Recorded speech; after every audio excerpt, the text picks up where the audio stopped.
Right. So, as I say, good morning, everyone.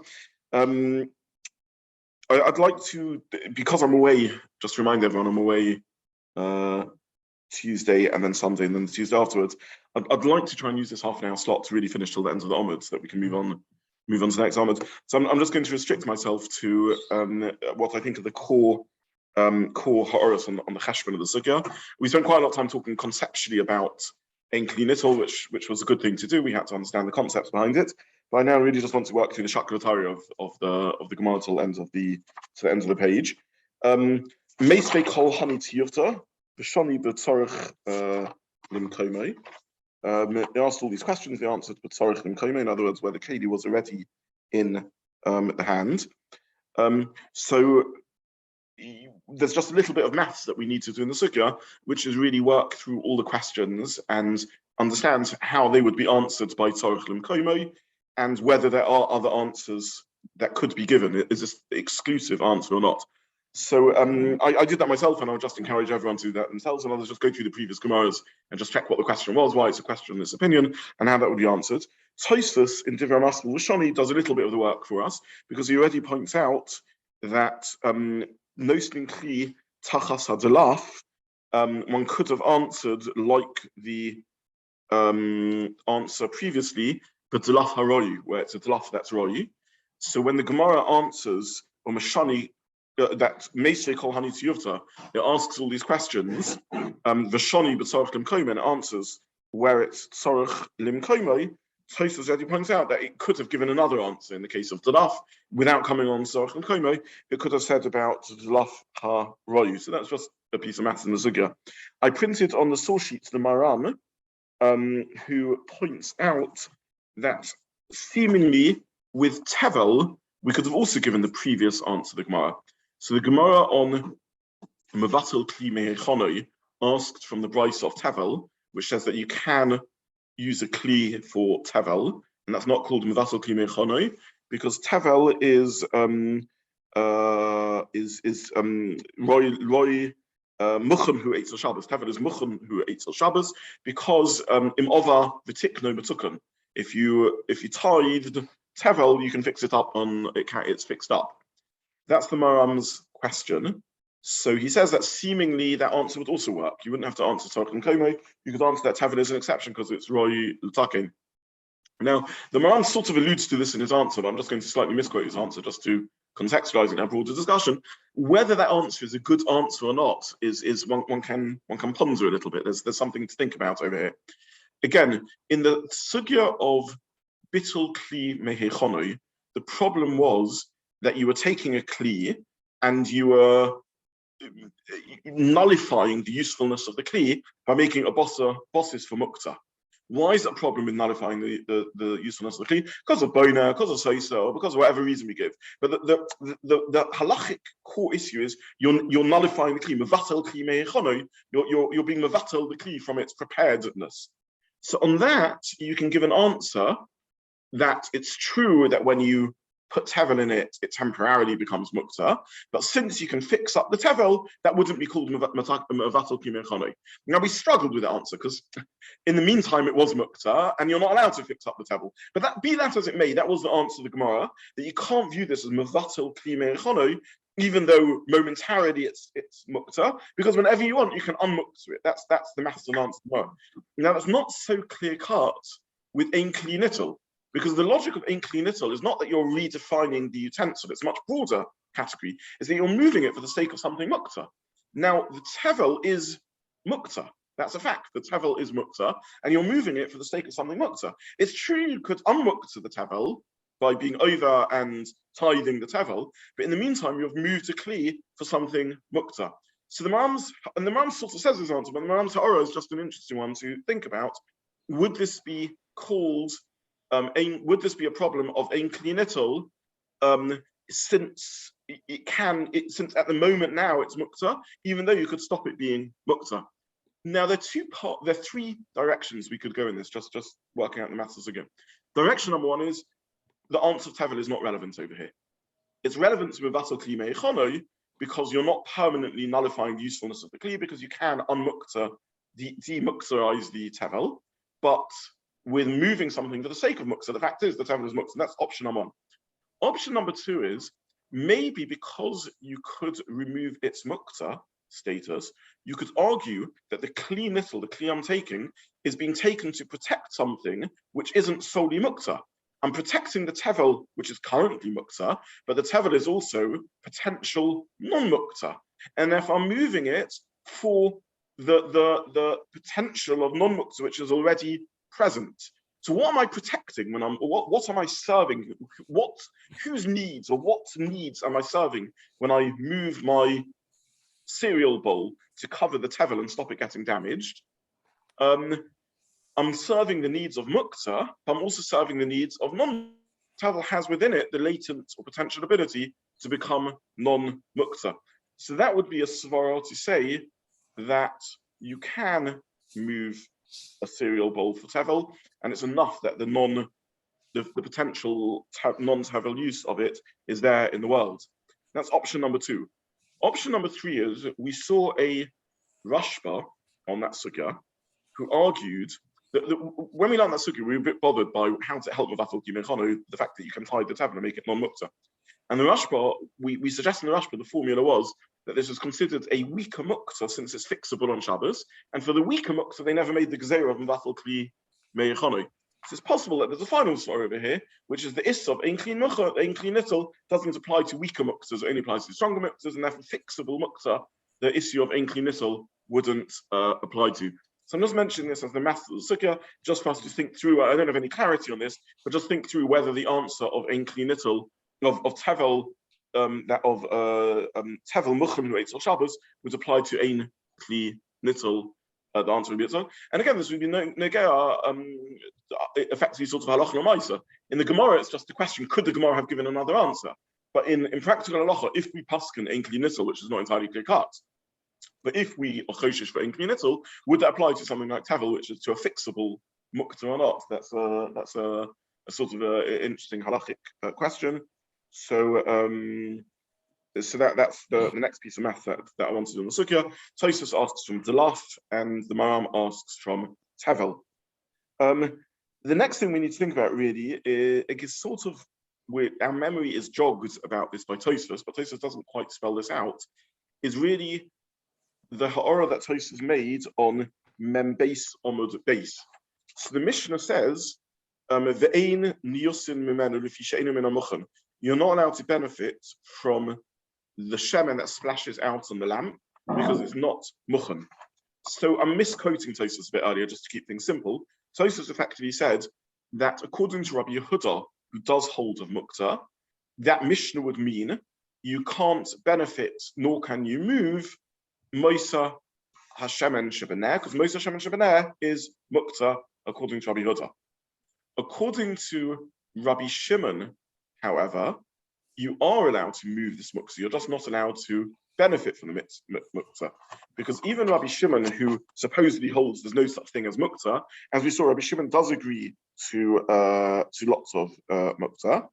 And Rabbi Shimon agrees that you can't take oil out of a lamp because of mechaber, because you're reducing the fuel. That's not muktzah, that's mechaber. And he also agrees to muktzah machmas mitzvah. And as this oil is dedicated to the mitzvah of lighting your home on Shabbos, and therefore you couldn't, that such oil was muktzah. So Tosfos said that the oil of the lamp is muktzah until the lamp naturally burns out, at which point the oil would cease to be muktzah. And what level of muktzah is it? Only the muktzah of benefit, not the muktzah of tiltul. That's a summary of Tosfos to Master Enius and Mimenu earlier. Does this ring a bell to everyone? I would ask, please take advantage of my absence to Chazorah on these sugyas. These are very, very hard sugyas. I know we've been going slowly, but we've only done an omud really over many, many weeks. But it's very, very mathematically complicated, this omud. So if what I'm saying is unfamiliar, use as a chance to go back to the Mishnah and work through it. That at least assuages my guilt in leaving everyone for a week and a half. So, but it really is worthwhile. So again, just to summarize, the Mishnah said you're not allowed to benefit from the oil that spills out of the lamp. Says Tosfos, this can even fit like Rabbi Shimon, because all the Mishnah says is you're not allowed to benefit. It doesn't say you're not allowed to move it, because Rabbi Shimon agrees to a minimal muktzah of not being allowed to move the not being allowed to move the oil in that's from a lamp or came out of a lamp because it's Muktza machmas mitzvah. So said Tosfos. But also it ended up with this little bit of a strange remote action Muktza, because oil in the lamp understands Muktza machmas mitzvah. This is oil that's already splattered out of the lamp, dripped out of the lamp. Nonetheless, it only becomes nonetheless it stays Muktza till the lamp goes out, and the lamp, which is a meter away from where the oil splattered out, going out affects now the Muktza status of this pool of oil that's built. But so said Tosfos. Now let's try and apply this to our sugya. So all I did is really what I'm encouraging everyone to do is, which I just went through the previous Gemaras and just tried to work out how they would work out according to Rabbi Yitzchok, who says Ein Keli Nital. So there's a number of questions over here. The first thing is that the oil is eventually going to become non-Muktza, according to Rabbi Shimon. When the lamp goes out, it will cease to be Muktza. And the second thing is that it's mutter to move, you're just not allowed to benefit from it. So again, these are 2 points to ponder. Our Tosfos on the Mishnah, the original Mishnah, based on the base, simply said that that Mishnah could fit in like Rabbi Yehuda to mean proper Muktza and you can't move or benefit, or like Rabbi Shimon to mean the Muktza to the degree that Rabbi Shimon agrees to it, which is that you can benefit, you can move it, you just can't benefit from it, and it will cease to be Muktza once the lamp goes out. That was Tosfos' point in the Mishnah. How would it? Does Tosfos mean that according to everyone, or does he only mean that according to some of the answers in the Gemara? Well, according to Rabbi Yitzchok of Ein Keli Nital, we can wonder about that, because if Rabbi Yitzchok means that you can't move a Keli for the sake of something which is Muktza, it seemingly, logically, what's the logic of Ein Keli Nital that you can't move it? It's that no Kli is muchon, is prepared for something which is Muktza.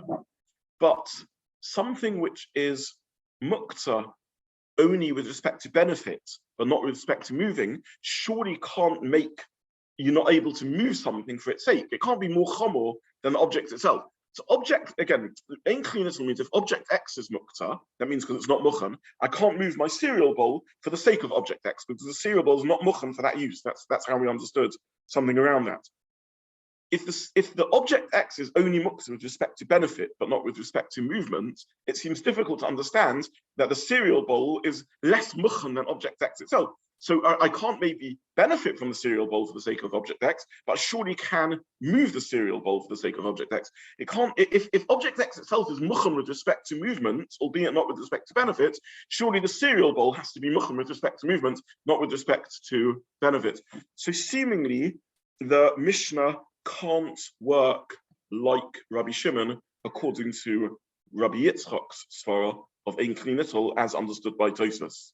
So again, just to summarize, Tosfos argued that our Mishnah can fit like Rabbi Shimon, and it means you can move but not benefit from the oil. If you can move but not benefit from the oil, surely you can't say that you can't move another object to put over the oil. That would seem to be reasonable. So yes.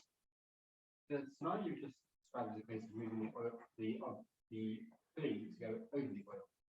Would that be different to using the Keli to collect the oil in this scenario where Rabbi Shimon's idea of the mission? Because Rabbi Shimon's idea is that you can't move the Keli, but you can't move the Keli. So you can't use the benefit of the oil, but you can move the oil. So when it comes to the Keli, surely the use of a Keli, the benefit of a Keli, is holding something. If you had a Keli that collects the item, you are benefiting the Keli. That's having much so that you wouldn't be allowed to move the oil, so you can't do it. But just moving the Keli to overturn the oil, then I'm not benefiting the Keli in any way. I'm just moving the Keli. So this is a very, very fine horror. And really, it's the next point I was going to come on to, which is that we discussed in the last shiur. Rabbi Yitzchok says you can't move something for the sake of Muktza. Can you use something for the sake of Muktza? Or do we say the same logic? In the same way as you can't move something for the sake of Muktza, you can't use something for the sake of Muktza because it's not muchen for that use. I gave my analogy of using a fan to stop my computer overheating or the like. I'm not putting it or covering it or anything else, I'm just using it for that. So if we say that Rabbi Yitzchok says you can't use something for the sake of Muktza, then maybe there'd be a parallel over here. Rabbi Shimon says you can't benefit from the oil, but you can move it. Rabbi Yitzchok says a rule, you can't move something for the sake of Muktza. That must only mean you can't move something for the sake of Muktza that can't be moved. Can't mean you can't move something for the sake of Muktza that can be moved. That doesn't make any sense. But maybe you can't use something for the sake of Muktza that can't be used, and therefore since you can't use the oil, you can't use the cereal bowl for it.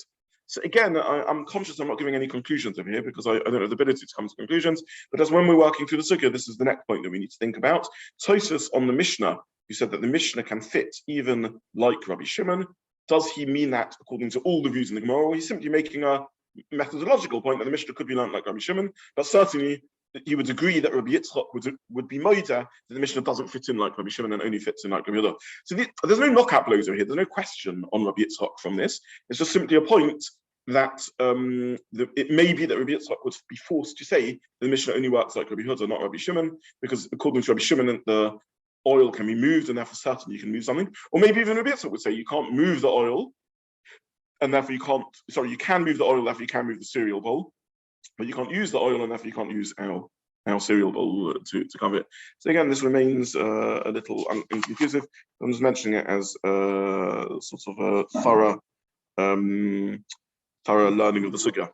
Okay, the next bit of homework I did was, I think triggered, I think by a point that Asher Weiss made originally, if I'm not misremembering, which is we had a bit of discussion in the previous Amoraim, and therefore I want to redo that discussion here in Rabbi Yitzchok about what are you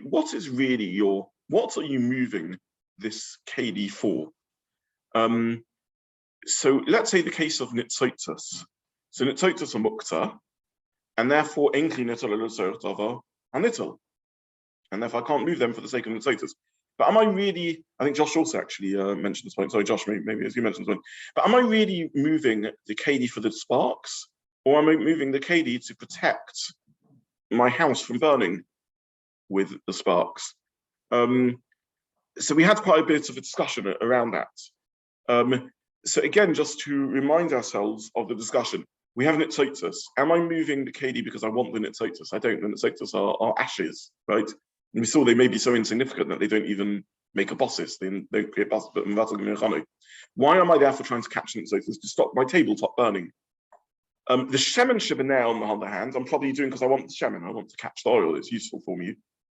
Then we have the delaf. Do I have any interest in the delaf? It's dirty water. The assumption of Gemara was it's dirty water.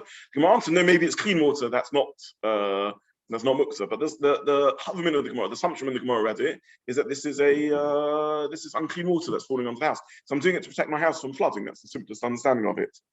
Then there's the case of the korah. So why am I putting the why am I putting the thing there? I'm putting it to protect the korah or the house. Why am I? Even there, one can ponder. Am I doing it because I care about the korah, or because I care about the house? Also an interesting question. The house is not Muktza. I'm living in the house. It's got my furniture. It's got myself. There's nothing Muktza there. But the korah is Muktza. So in all these cases, we sort of got ourselves into a bit of a tangle. I just want to remind ourselves, just because again we need to think this through over here, that the basic answer we gave was it is true that my ultimate goal is to protect the house from the floods, to protect the work surface from the sparks, to protect the house from the crumbling korah. But we shouldn't look at my ultimate goal, we should look at the proximate cause of what I'm doing. What's my immediate action? With what am I engaging? And the answer is, I'm engaging with the drops of dirty water, I'm engaging with the sparks, I'm engaging with the oil, I'm engaging with the beam. And therefore, this could fit Rabbi Yitzchok of ein kli nital. Because at the end of the day, the kli is not mucham to catch sparks. It's not mucham to catch dirty water. It's not mucham to support beams because they're all mukta. Why do I want to support the beam? Because I want to protect my house. Why do I want to catch the sparks? Because I want to protect my house. Why do I want to catch the delaf? To stop my house flooding. But that's the why. That's my ultimate goal. What am I doing? I'm trying to catch sparks. I'm trying to catch water. I'm trying to support beams, and therefore that would be enough to stop something being to make that full foul of ein kli nital. Now, again, I simply want to mention that this is not an abstract shaila. This is very relevant halacha l'maisa. And this really comes down to stuff brought in the poskim. Again, I wish I had enough of you to found these Mammon comments myself. I haven't. These are from like Achronim that speak about these things. But to my amazement, these come down to real halacha l'maisa questions. So, for example, if I have a flame on Shabbos, which is burning close to the beam of my house, and I'm scared it will catch a light. So assuming there's no issues of sakana over here or anything like that, so it's a bit theoretical in that sense, am I allowed to put something above the flame to stop it burning the beam? So on Shabbos, the answer, according to Rabbi Yitzchok, the answer is not. In Keli Nital, the beam is Muktza, the flame is Muktza. On Yom Tov, however, where flames aren't Muktza, it'd be a really interesting question. Is this an action in the flame, or is this an action on the beam? And would it, in one case it's an action for the sake of something Muktza, in one case it's an action for a house which is not Muktza. Oh, sorry, for the beam which is Muktza, or an action for the flame which isn't Muktza. The poskim talk about a case where I left my lights burning by mistake on Shabbos, and I want to cover them so I can sleep or whatever. Maybe I want dark. Now, again, modern day lights are perhaps less muktzah than they were in the past. The halacha is that shal heves, a flame, is muktzah. That's halacha. So filament light bulbs are seemingly the same as flames in halacha and are probably muktzah. LED lights and fluorescent lights and so on are probably not muktzah. This is very important in halacha, whether you can move a portable light around on Shabbos or not. So you certainly can't move a candle around on Shabbos because the shal heves muktzah, number one, and number two, there's a risk of extinguishing it and so on. Can you move a filament torch around on Shabbos? Consensus of poskim is not. Can you move a non-filament, an LED or fluorescent light around on Shabbos? The answer is probably yes, because it's not a filament. That's everything I'm saying in my book, so that's probably the normative halachic conclusion in these matters. So it's very interesting. If you had a light burning on Shabbos, you would think, certainly 10 years ago, 20 years ago, when we had filament lights, you would think, what on earth could be the problem with putting a cover over it because he wants to sleep? I mean, we've all probably had scenarios where we've forgotten to switch the lights on Shabbos, so just cover them. What on earth would be the problem? So again, the devil is in the detail. It gets a bit down to if we hold like Rabbi Yitzchok of in Keli Nital, am I doing an act in the Muktza, which is the light, or am I doing an act in my use of the room, which is not Muktza? The room is not Muktza, I want to sleep. That's a perfectly legitimate use on Shabbos. So how do we define the action? Is this an action in the light because I'm trying to cover the light, or is this an action in the room because I'm trying to protect myself from the rays of light? And I have to tell you, it's very, very hard to get clarity on these things. I have a very strong intuition that even though when it comes to the delaf, even though your purpose is to stop your house flooding, the action is to catch the delaf, or to catch the sparks, or to catch the oil, and therefore that would be forbidden under Rabbi Yitzchok.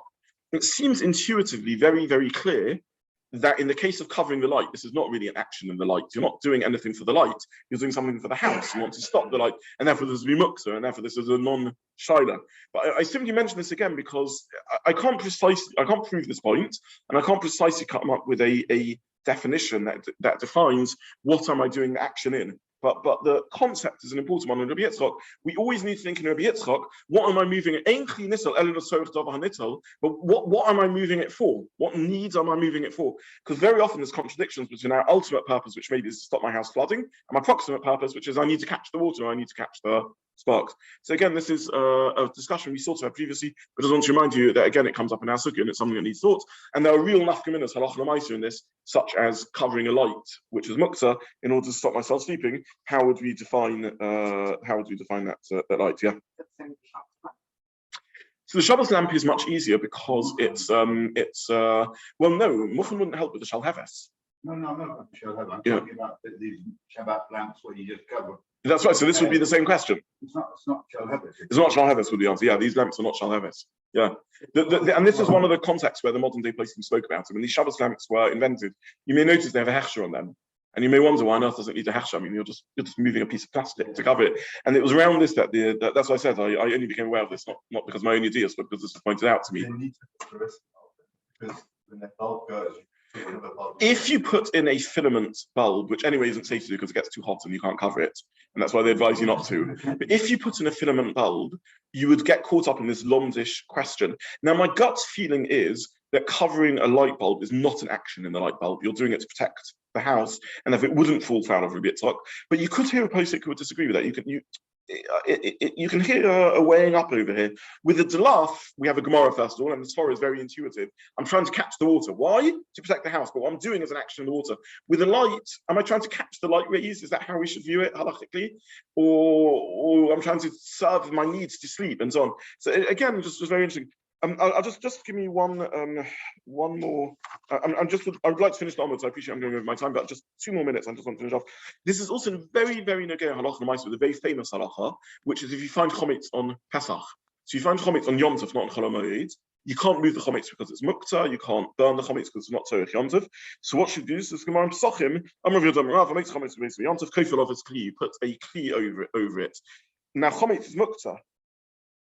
So Tosfos on the spot talks about whether this Gemara is a proof that Rav Yehuda Amarav doesn't hold of Rabbi Yitzchok, which would be relevant to Halacha. We're trying to work out Halacha l'maisa. One of the ways you determine Halacha l'maisa is to see whether other sukkahs and shas assume this far or not when they're not dealing with the issue. So Tosfos says we have a Stama de Gemara which demonstrates that Halacha is not like Rabbi Yitzchok because he says you can cover it with a kli and we're not worried about Kli Nital. So Tosfos pushes off this right, and he says maybe it's different because chometz is so serious, and we're worried that you'll come to eat it, and therefore there's a sort of it's an exemption to the general rule because of great need, great necessity, and so on. Fine, but the core svara is a very interesting one. Again, why am I covering the chometz? For the sake of the chometz, or for the sake of the house? So again, it gets to it's for my sake because I don't want to eat the chometz. I don't want to have chometz around, so I want to cover it. Or I'm not doing it to protect the chometz. On the contrary, I'd be delighted if the chometz was got rid of. So again, it gets us down this question, whether it's not my own question, but Chana Wasserman asks it there on the sukkah. Again, it gets down to the question of exactly how we define need. Okay, so I'll move on and just say I'll just say a couple more hours just so we finish the Omid, and then we will stop for now. The Gemara talks about these avonim mukur zolos, these I think it means rounded stones, which are used for beis hakisei, for toilet needs, and therefore they're not mukta. Just as a piece of general knowledge, there is a machlokus rishonim about why these stones can be moved. Is it that the stones aren't mukta, or is it that they are mukta, but for kovet habrius one is able to use these stones in order that a person can cleanse themselves after using the facilities? Now the pashtus is that these are mukta, these are stones lying around, but people would use them for this need. So why should they not be mukta? Stone is mukta, and the answer then would only be because kovet habrius would be allowed. So this also brings out an interesting point about wood. When we say Kli Nital and Nital, does that mean any case where something can be moved, even though it's mukta, I can move something for its sake? Or no, if it's mukta, I can't move something for its sake, even though maybe an exception is made. This again gets us back to something I think I briefly mentioned with the delaf, which is the post can talk about a delaf. If it's really revolting water, would be a graf shalrei. Halacha is you're allowed to move something filthy out of your house. If you have nappies or the like, you'd be allowed to move it out of the house on Shabbos. So again, if you have nappies, a child throws up on Shabbos or creates a mess on Shabbos, and you want to sort it out on Shabbos. So if it's revolting, you can move it under the din of graf shalrei. Would you be allowed to move a bowl to cover it? A very serious, practical halacha l'maisa. So it gets us down to 2 questions now. Number one, our question that we just discussed previously, are you moving it for the sake of the nappy or for the sake of the house? And number 2, a new question, which is, you can move the nappy under the rubric of graf shalrei, so therefore, is that called Kli Nital or not? And again, this gets down to this halacha of you can move the stones for beis hakisei. Is that enough to mean Kli Nital or not because of this halacha? So I'll finish there. I hope I haven't confused everyone, but I hope we've shared some of the big shilas on the sugya. And again, we need to move on just because we're already overwhelmed. But all these shilas come down literally to Mishnah Berurah level. So these all end up as Prima Godins and Magen Avrahams and Mishnah Berurahs.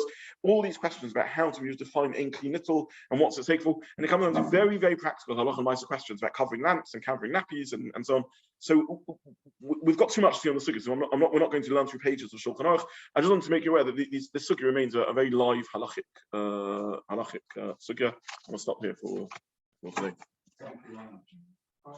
What would it do when it comes to, let's say, lid for a beer.